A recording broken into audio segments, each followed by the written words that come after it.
มอบเป็นผลงานเสียงเพลงซาซาเนาะเพื่อเป็นการต้อนรับคำสู่บรรเทศประธานโอ้เบิงเด้ออยู่เนาะอยู่ในตัวนี้ต่างก็อย่าลืมจับเสาไว้แดฟ้าลมมันสิผือขึ้นยามใดกับบ่ฮู้เนาะถือว่าช่วงนี้ขออนุญาตส่งต่ออีก2ผลงานเสียงเพลงให้ทางบรรเทศประธานรับประทานอาหารเที่ยงกันในมื้อนี้เนาะหลังจากนั้นพวกเราจะได้ก้าวเข้าสู่เป็นรอบลำวงสมกีขอเสริญ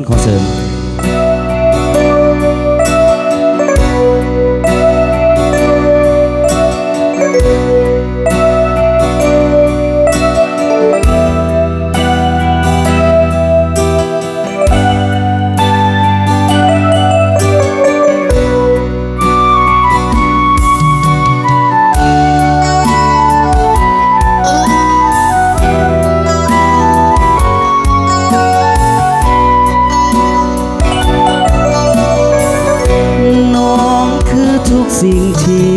อายหมายปรารถนามิ่งควันสีวาฟังในโอลาแน่แท้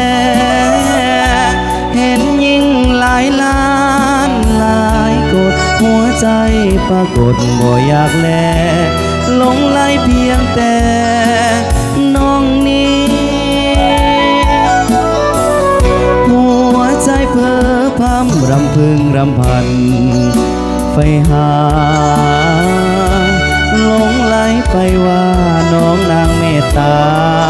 ลานีหวังในความหักสูงส่งเทพชายขอจงโปรดช่วยทีสิ่งใจยิ่งที่ข้าหักสลักจิตสลักใจสลักอยู่ในเลือดไทยแน่หนักน้องคงหับหูน้องคงหู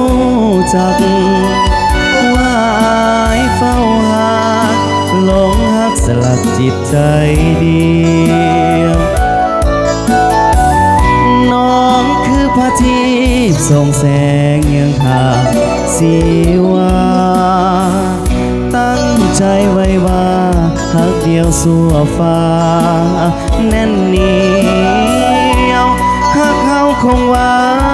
นซื่นหนักแม่น้องบ่หักหักแน่นเหนียวหักเดียวเพียงน้องตลอดไป